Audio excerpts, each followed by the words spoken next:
वचन बल जो बोला वही लागू हो गया, जबरदस्ती आपको मानना पड़ेगा। और मनोबल जो संकल्प किया अंदर वही बाहर क्रिया प्रारंभ हो गई, वही दिखाई देने लगा। देह बल, रात दिन मेहनत करो फिर भी थकान नहीं। आप कुछ समय तक व्यवहार करके देखिए ब्रह्मचर्य का, फिर आपको खुद पता चलेगा कि कितना आनंद प्रदान करता है ब्रह्मचर्य। ब्रह्मचारी को विषय भोग जहर है ऐसा मानना चाहिए।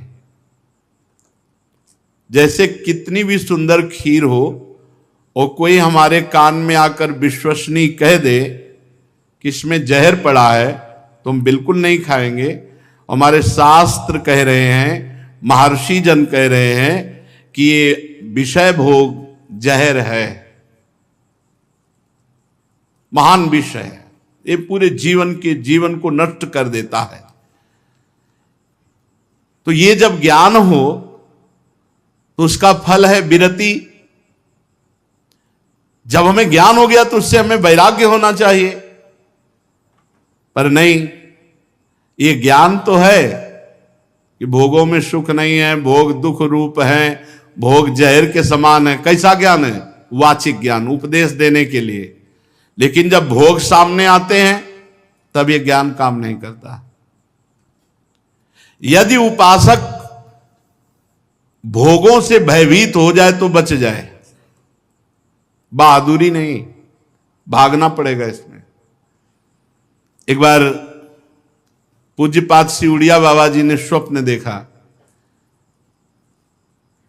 स्वप्न में भी कितने सावधान हैं।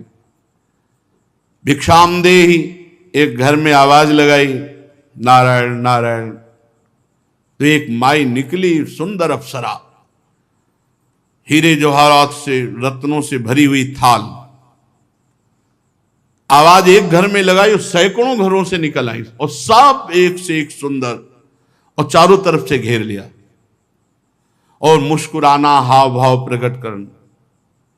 बाबा भागे और बहुत जोर के भागे और कई किलोमीटर तक भागते रहे।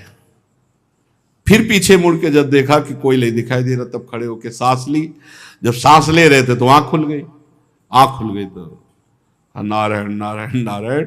अच्छा हुआ कि स्वप्न में भी भागे। भागने से ही बचोगे, यहां जीतने के चक्कर में मत पड़ना, बहुत धोखा है। ये मन बहुत धोखेबाज है। यदि कोई विषय से ऐसा भय रखे जैसे सांप, बिच्छू या सिंह, कोई सांप आके गले लगना चाहे तो आप क्या करोगे? भागोगे ना। और बाघ देख लो, सिंह देख लो, भागोगे ना।